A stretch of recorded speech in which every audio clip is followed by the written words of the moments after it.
Hello guys, in today's video mag-unbox na naman po tayo. Ayan, nakikita nyo yung box na yan, mabilis daw, nakalagay dyan Lazada. Doon po sa mga naghahanap ng mga internet backup ng modem, bubuksan natin tong in-order natin sa online. Ayan po.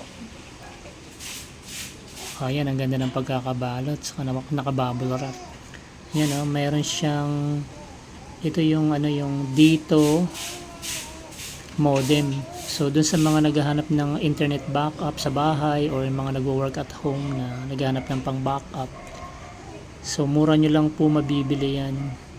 May kasama na rin siyang, yan, bubuksan natin kasi naka-cover pa, may kasama na po siyang SIM card. Ito po si si dito SIM card. Ito yung po yung yung modem niya. O yan, yung SIM card niyan guys, 5G na. Tapos yung SIM card na yan, may kasama pa yung yung pin. Yung pwedeng pang tanggal ng sa SIM sa phone ng memory card.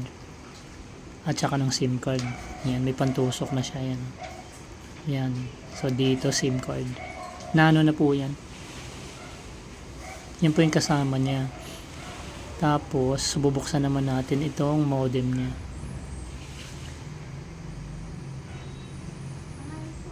Ayan. So, yung 4G po yung modem. Pero ito, antenna-less to guys. So, wala siyang antenna. Ayan. So, ibubuksan natin yan. Tapos, yung loob niyan, ito po yung laman. So, kasama yung modem. Kasama yung dyan yung power cord, tapos saan yung pinaka box nya, yung power cord nya, power cord adapter, tapos kasama nyan yung yung LAN cable. Ayan, so usual yung yung information ng modem na yan. So yan guys, susubukan po natin yung i-open. Pero dito guys, bago nyo po gamitin, dapat i-activate nyo na muna po yung SIM card nyo. Madali lang po yan, i-upload nyo lang po yung or i-download nyo lang po yung yung dito app sa phone nyo. Tapos i-register nyo yung SIM card. I-follow nyo lang po yung instruction. So yan, bubuksan natin yan. So yan, nakasil pa kasi. Medyo nakakalito lang rin po yung paggabit ng niyan ng dun sa isinusulpot lang naman po yan, pero sundan nyo lang po yung arrow. So yung papakita natin dyan. Kasi hindi nyo siya ma-activate, hindi nyo siya magagamit kapag di nyo inactivate yan. Tapos dito may free na po yung 50 GB. Ang kaso, matagal ko siyang hindi nagamit yung SIM card mula nung binili ko yan. Bumili lang ako ng bagong SIM card. Kung if ever na mangyari po yung bilhin lang kayo ng SIM card kung hindi nyo na mabuksan yan. Tapos nyo lang po, i-activate nyo lang rin po online doon sa apps. So yan, so i-option na natin na, kasi na-activate ko na yan so ikakabit lang natin yan dyan. Tapos ipapakita ko sa inyo kung gaano kabilis po yung yung internet connection.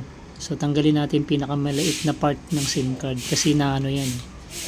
So papasok lang natin yan dyan, yung butas na yan. So yan. Dapat pag pinasok nyo yan, may maririnig kayong click. Tsaka kapag pinindot nyo yan, lalabas agad. Pag hindi po, mali yung salpak nyo nung SIM card nyo. Yan yung panundot.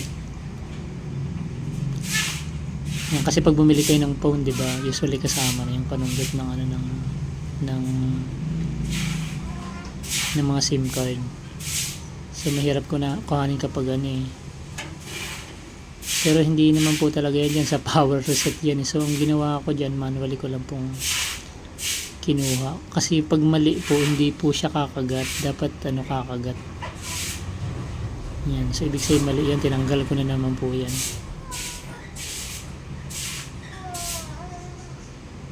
Ayan po. So, kinabit na po natin sa power. Dapat po kapag ano siya, kapag gumagana lahat, dapat umiilaw po yan. Yung power, yung internet, saka yung wifi.